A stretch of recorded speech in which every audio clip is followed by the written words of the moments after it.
Assalamu alaikum and welcome back to Papa D's in Fordsburg at the train. You know, today we're preparing a very interesting, a simple dish, but you know, the history of potatoes go a long way. And if you take potatoes, as I've got them here, I've just cut them into wedges and deep fried them. And this dish is perfect on its own, but serves very well as an accompaniment. And especially for people who are totally vegetarian, this is a great dish. And if you obviously don't want the oil in it, then you can also bake the potato. However, a baked potato is going to break up. But what you could do is boil the potato, and you could get very much the same effect. You know, an interesting fact about potatoes is that if you go back historically, I don't know where I heard this, but when potatoes were first discovered, they were only a meal fit for kings, because the common man couldn't afford them, because initially obviously they were imported. But today potatoes have become so versatile in our daily diets that there's almost nothing we do without them. Whether we have a curry, we have a biryani, we have a pulao, whatever, we need potatoes. And then the junk food industry came along and took it a step further with fried potatoes, wedges, and of course our famous chips. So before we getting too much further on that, I'm going to get my fire going and show you a quick 1, 2, 3 step in how to prepare Zeera aloo, or some people, the Gujarati people would probably call it Jeera aloo. Okay.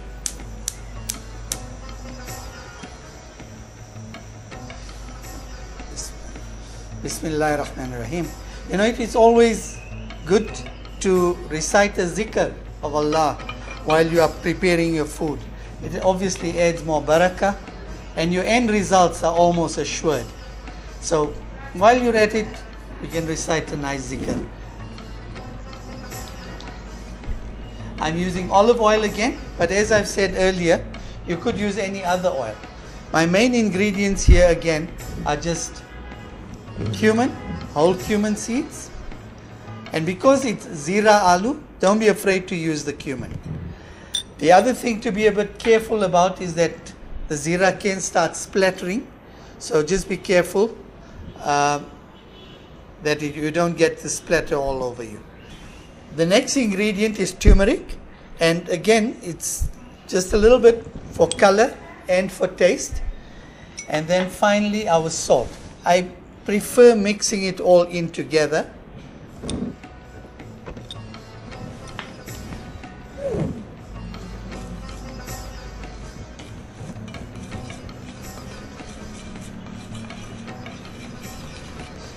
You know, interestingly, there's a place somewhere in Russia, don't ask me where, but I believe people there eat the equivalent of their body weight in potatoes per month.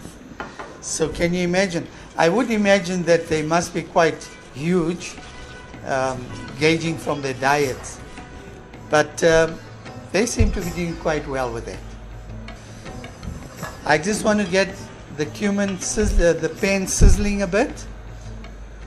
I've got a thick based pan, of course, that's why it's taking a bit longer. But ideally a non-stick pan is very good to use. The only advantage with the thick based pan is that it would retain the heat a lot longer while we're cooking.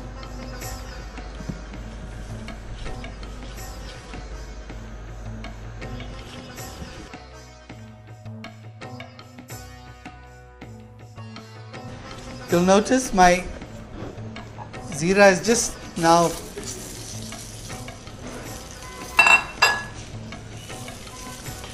become lightly browned. I don't want to, my heat is a bit high. You can notice the smoke. And I actually need the color, so I'm going to add in a little bit more of turmeric.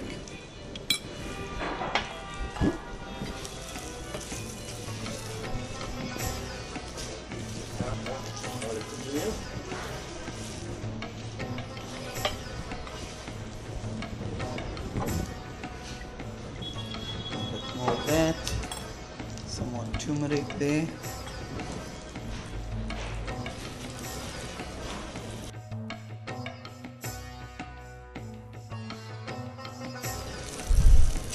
Alright, we've got our cumin in and the potatoes are all ready. I'm now going to add my curry leaves in. You could add the curry leaves earlier, but they tend to burn out by the time everything else is ready. So I actually prefer leaving them closer to the end, so they still are quite green and fresh. You can hear the splatter of the cumin. As I said, just be careful that can actually be a bit of a problem. Now, to finish that off, I'm going to add some thinly sliced tomatoes. Again, I don't want to cook them through, so I put them completely at the end. If you are a tomato person, you could actually use more chunky tomatoes and just let them cook through.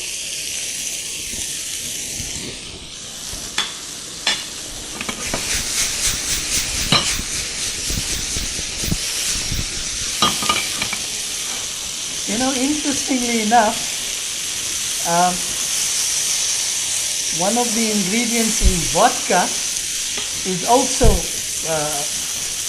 from potatoes. So it just shows you how versatile our potatoes are. I'm just going to let the tomatoes soften slightly and then we're ready to serve. Alright. Our dish is now ready to serve. As I said, you can use it as an accompaniment, but also as a main course. You could serve it with any type of bread. Puff parathas are excellent, and otherwise if you have the time to make the good old-fashioned roti, then that will be good too. I'm just going to serve it in a little tawa, and you can take it straight to your table. You'll notice the tomatoes have cooked through nicely, and we are now going to serve it in a little tawa.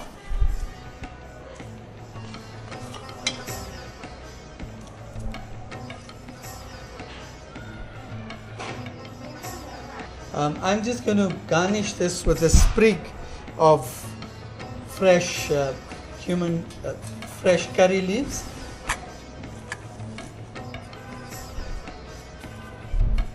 And if you like, maybe a chili from over here would be quite good too.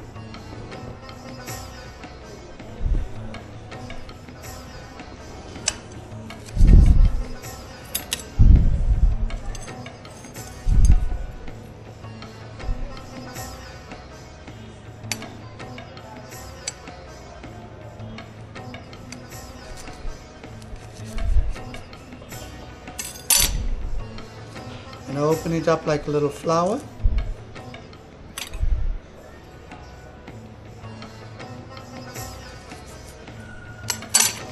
And there we are.